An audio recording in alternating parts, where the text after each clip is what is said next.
understanding Donald Trump as sort of the heart of darkness Kurtz of what's happening at Mar-a-Lago is probably a good starting point. Susie succeeded as the chief of staff because, as I think I've said before, she said the MAGA serenity prayer, which is the serenity to accept the thing she can't change, and that's Donald Trump's fundamental nature. And then the strength to change the thing she could, which is basically everything else, and having the wisdom to know the difference. And the reality is Trump's fundamental nature means he's going to pick the people he wants, when he wants, and how he wants, and all to everything else.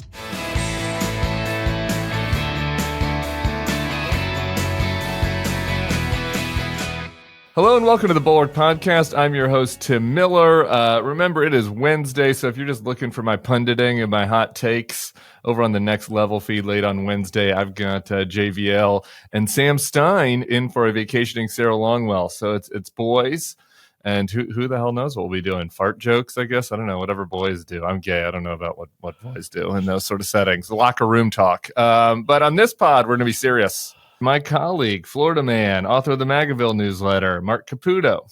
Hey, Caputo. Good. Serious. Of course, this is when the dog comes in to bark. Yeah. Fantastic job, Peanut. That's okay. People like the dogs and the cats in the background as long as they're not getting eaten. Caputo, I wanted to just get an update from you because to try to make some sense of what is happening in Mar-a-Lago, since you're our man with the ear to the ground down there.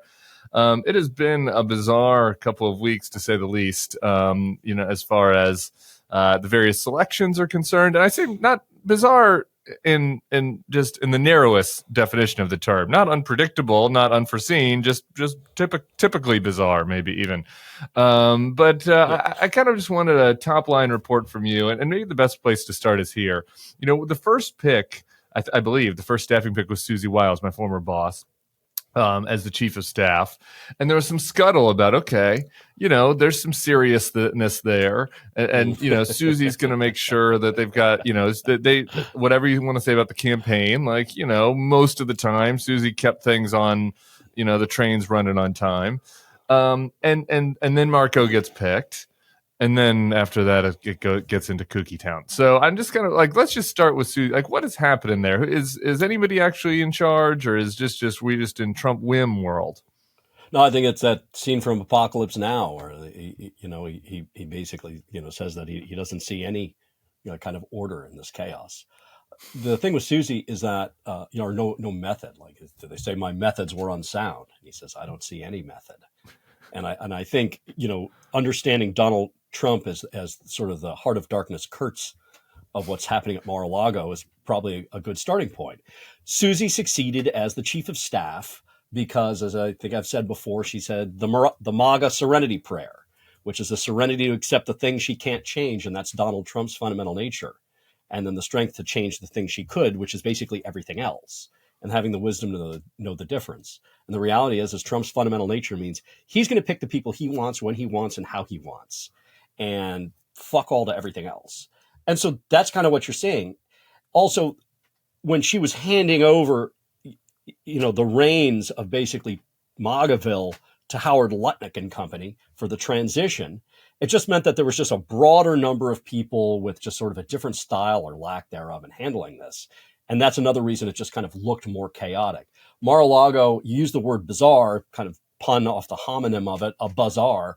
Yeah. It has that sort of bazaar-like quality. There's all these people sort of milling in and out, like social media influencers and job seekers, consultants, gawkers who have enough money and influence. Yeah, and so there is just this sort of menagerie of people, and it just sort of lends itself to the sort of chaotic scene that you saw. Rubio's announcement was actually mistakenly leaked. Some people actually figure, and with reason to believe, that it was Howard Lutnick who did, and that was among the things that caused him trouble and caused him to potentially lose the Treasury secretary post. He just got commerce. So Susie's ultimate role generally has been, this is Donald Trump's campaign, or now this is Donald Trump's transition, and soon it's going to be, this is Donald Trump's White House, and she's going to focus on those things that she can kind of fix and deal with. So I think she was an advocate for Marco Rubio for Secretary of State. I do think that Donald Trump also wanted him. Obviously, that's why he picked him. But all this other stuff is, by and large, just Trump and some of the other inputs he gets. Peacocks, vultures, cougars. I'm just thinking about the menagerie. Being South Florida, you're going to have like iguanas. You might have some, tegu lizards from South America. I think there's some monitor lizards in Southwest Florida. They haven't made to the Southeast yet, but give them time. Pythons, obviously. Lots of reptiles. I want to get lots of reptiles. I want to get back to your Howard Lutnick story, but just sticking on Susie for a second. What are the things that she can change in the Serenity Prayer?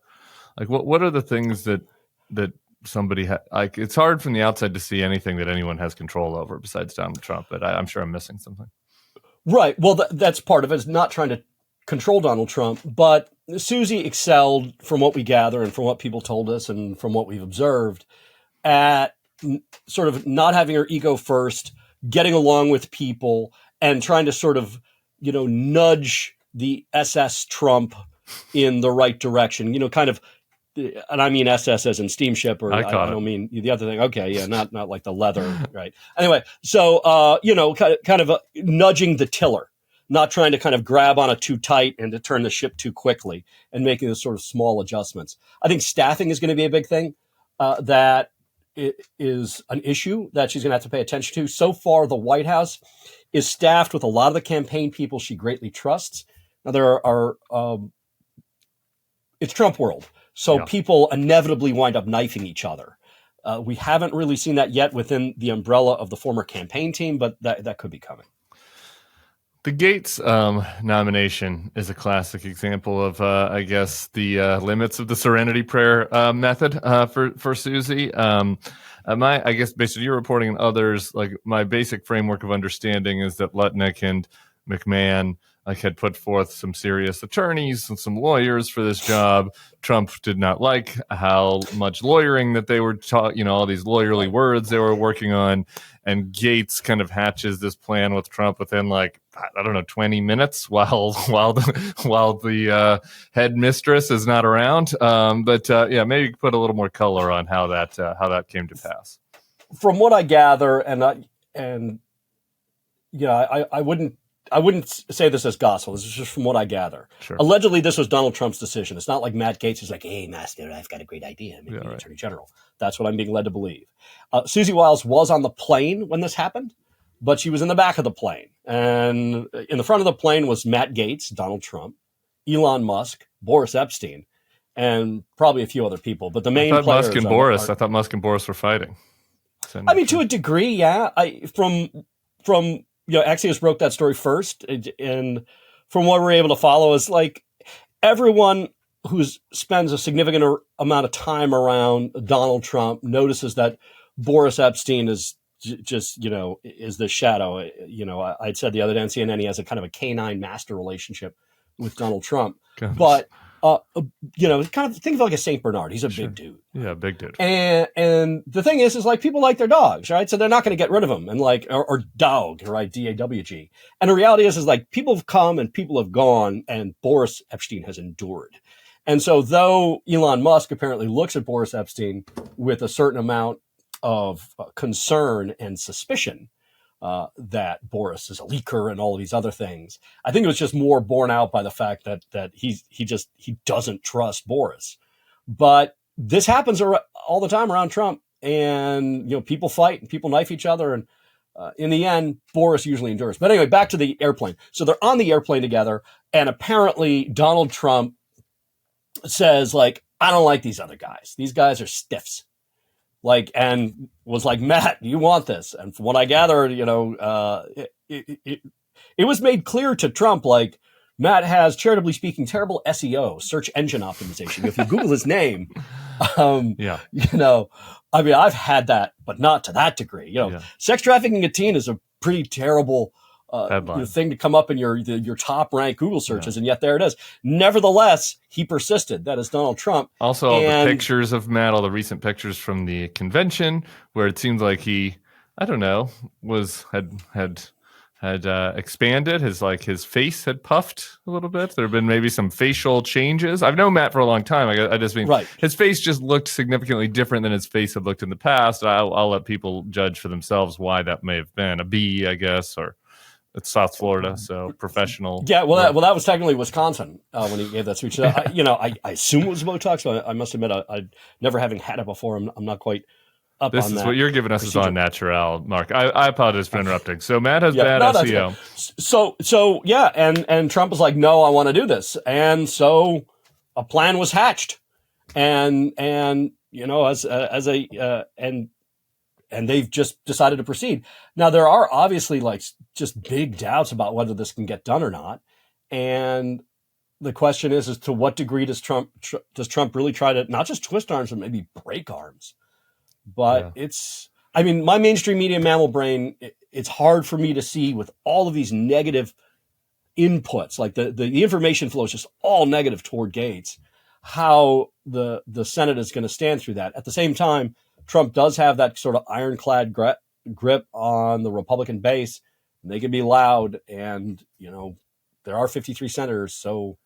Yeah, JD was shoulder to shoulder with Gaetz and Rubio this morning. The three amigos were together going to the Senate. So I think that's pretty telling. There was some overhyped. It's actually not. Somebody took the New York Times out of context, and it was going viral on social media about how Trump maybe thinks Gaetz might not get through. And it's like there's not a lot of evidence. There are people on Trump's team who think that. Yeah. But the people, it's like any competition. Like you can't step in the boxing ring and like, oh, I'm going to lose. Well, then you're going to wind up on your back within, a few moments of the bell ringing. So there's always a certain amount of delusion if you're behind in a campaign or an endeavor like this to say, oh, I'm going to win and I'm going to do it.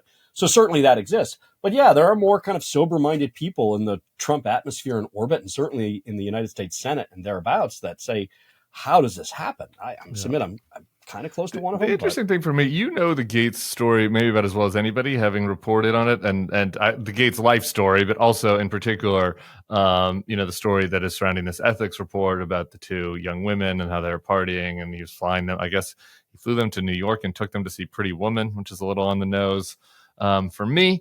But I guess give us just a little bit of like your insight on what the truth of the story is. And I want to compare and contrast it to the Hegseth story, which it weirdly is being overshadowed by all the Gaetz stuff.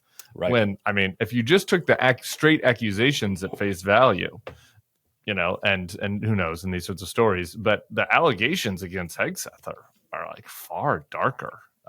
Anyway, I guess it's hard to rank these things, but I don't know. The balance seems a little bit off about the focus on both to me. But give people just a rundown of what like the reality is with the Gaetz situation. That's difficult to describe in a short period of time because there's so many different twists and turns in the case. But give us the Reader's Digest version. Yeah, there was a 17-year-old who came into Trump's orbit who had lied about her age and said she was 18. Gaetz is one. And her.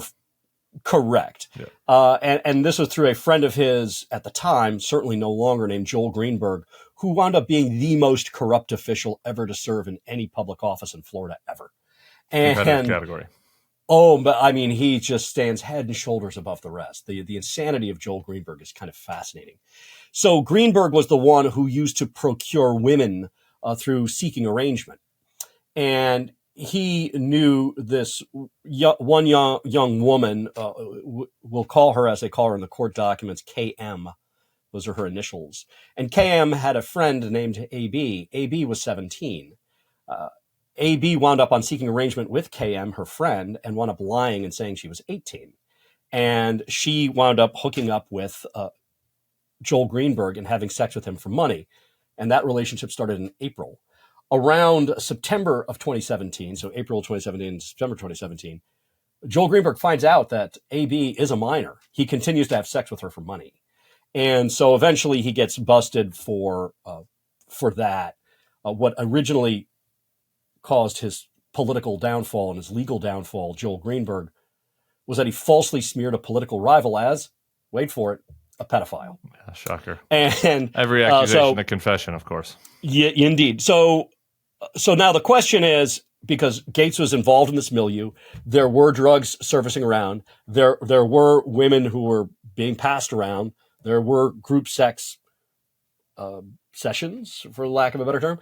The question is, from a legal standpoint, did Gaetz have sex with this 17-year-old, essentially between that time of April and September? Yeah. And he says no.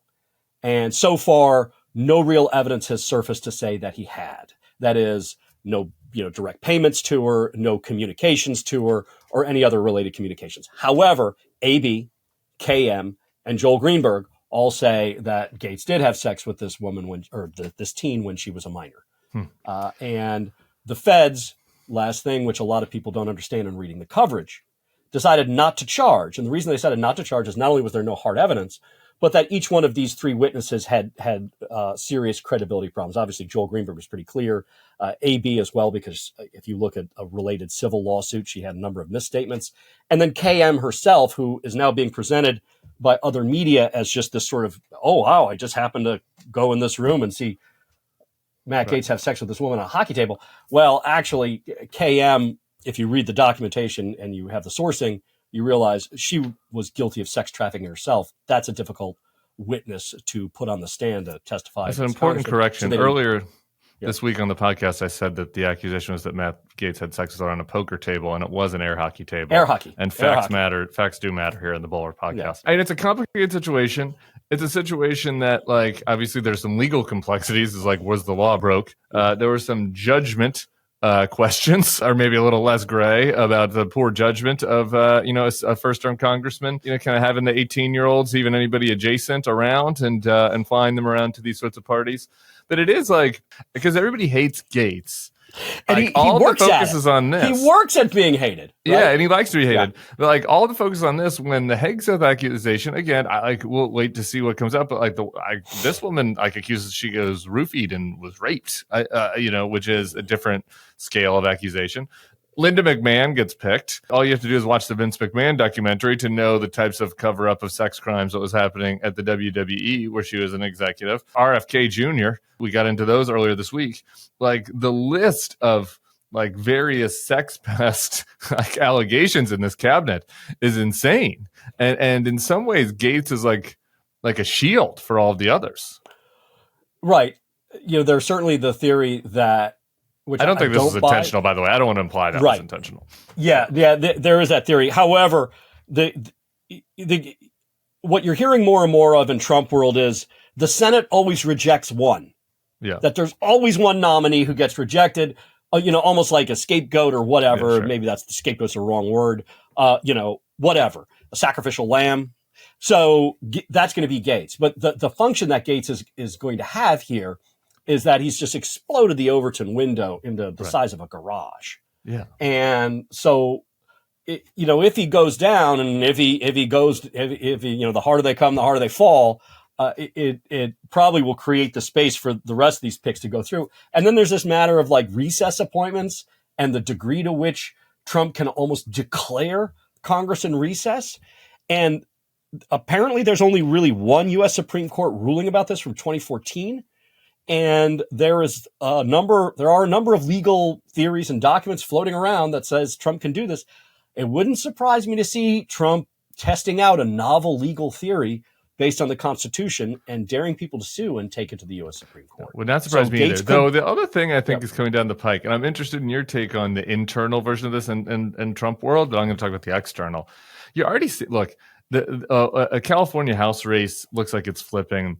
Last night, the people hadn't expected John Duarte as the Republican. Looks like he might end up losing, which would mean that the Republican House majority might be 220 to 215, and then you lose a couple House members for a little while for these appointments. So they're going to have a 1, 2, maybe 3 seat advantage for a little in these early days in the House. Mitch McConnell's press conference yesterday was kind of like, he has a little bit of a YOLO vibe about him right now. Tom Tillis does too. And we'll see if they actually do this. But they have very narrow majorities for novel legal theories to be tested, for starters.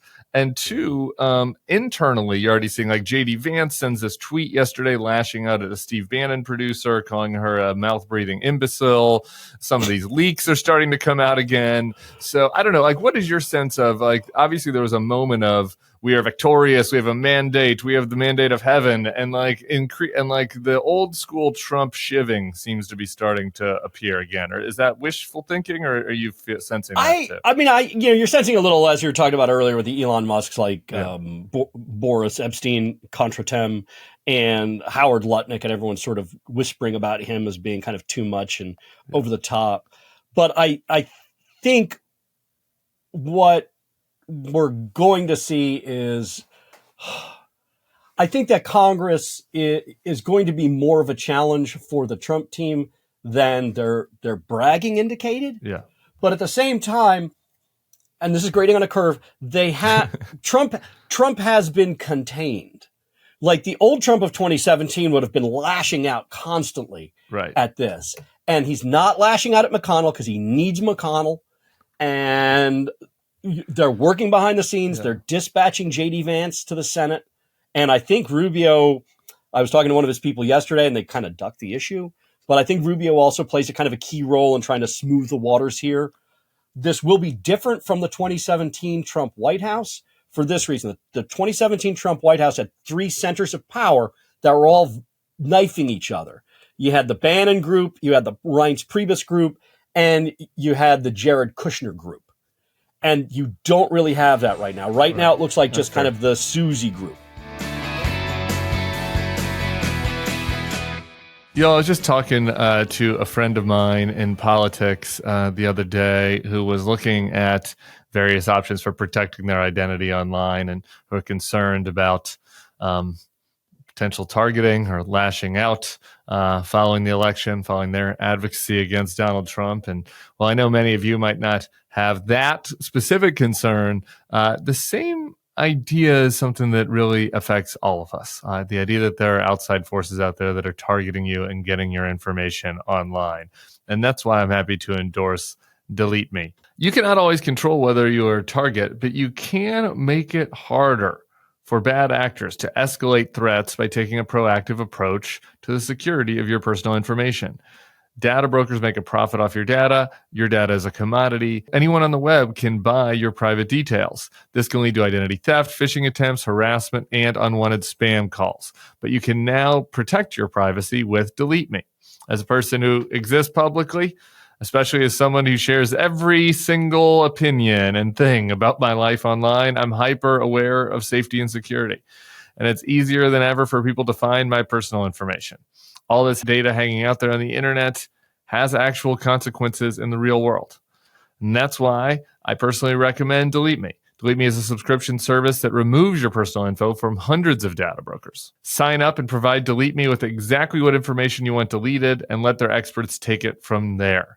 DeleteMe isn't just a one-time service. It's always working for you, constantly monitoring and removing the personal information you don't want on the internet.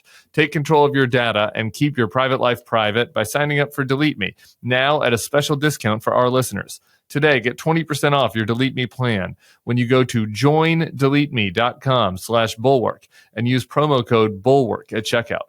The only way to get 20% off is to go to joindeleteme.com/bulwark and enter Bulwark at checkout. That's joindeleteme.com/bulwark, code BULWARK. Hey, y'all, if you love this podcast and want to listen to all Bulwark podcasts ad-free, join Bulwark Plus today. You can click the link in this description. You'll get the best politics newsletters in the business, and you can become a Bulwark Plus member right now. We'd appreciate it. All right, I wanted to get to your Lutnick story really quick because it's like this is the type of story that only happens in the Trump transition, right? You don't recall during the Obama or Bush or Biden, any of these other transitions, people being like, Obama just was really annoyed with Larry Summers, so he didn't get the job because Obama didn't like his voice. You didn't hear stories like that. But that is essentially the Lutnick story, where he is like on the path to be Treasury Secretary, but Trump's just like, there's too many meetings with this guy. He's annoying me. Like that's he's too much. He's too much. Like apparently, when you meet Howard Lutnick, he's one of these like kind of gregarious backslappers. But what happened in the end, it was a little too much gregarious backslapping on the front end, and then a little too much like backstabbing on the back end. Yeah. And it just became too much for Trump, the inner circle, and all that. It started with RFK. Lutnick just freelances before the election, goes on CNN, starts talking about vaccines.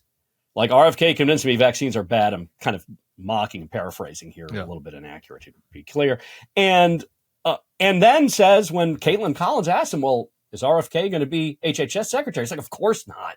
Like, dismisses it. That pisses off RFK. The next day, there's all these meetings. It's the winning days of the campaign.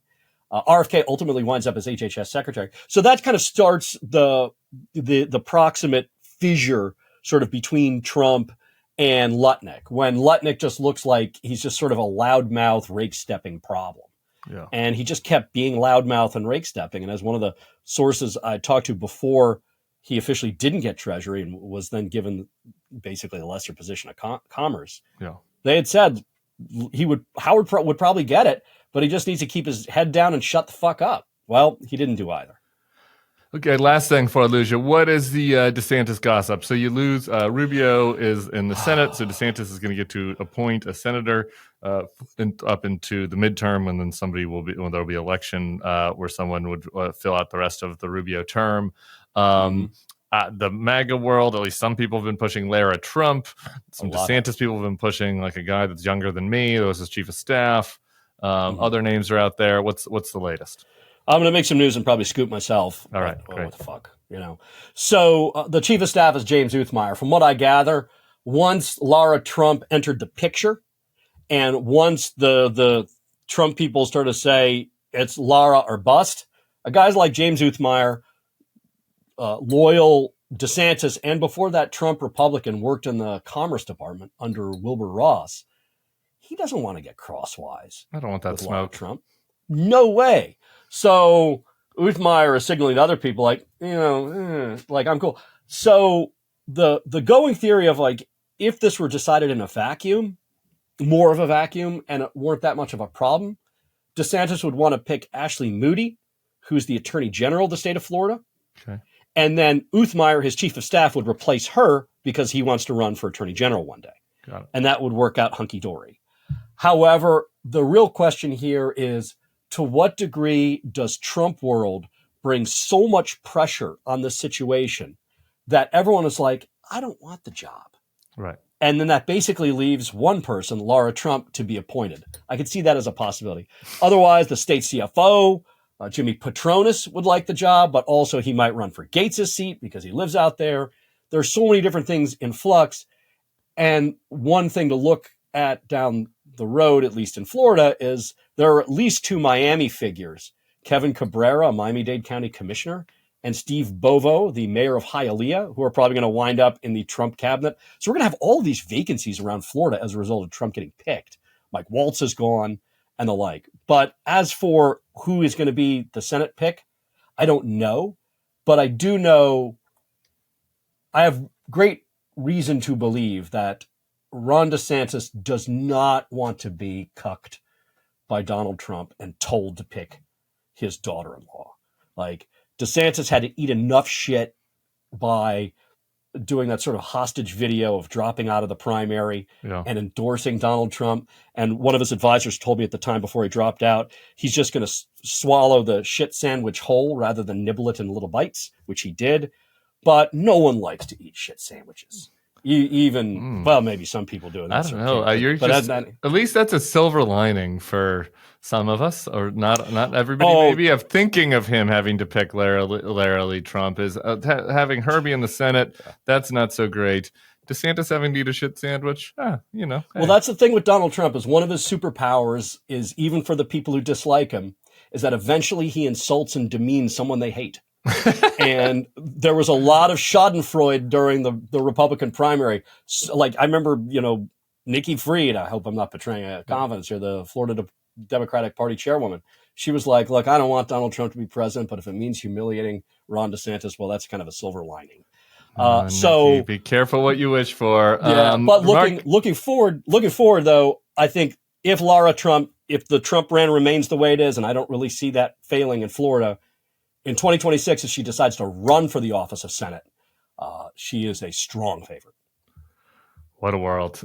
Thank you for the Apocalypse Now imagery. That might be something that I do on my Sunday morning this week, especially or Saturday morning, now that LSU has crapped the bed. And, go Canes, baby. Go Canes. Go Canes. Hey, Caputo, thank you for that Apocalypse Now imagery.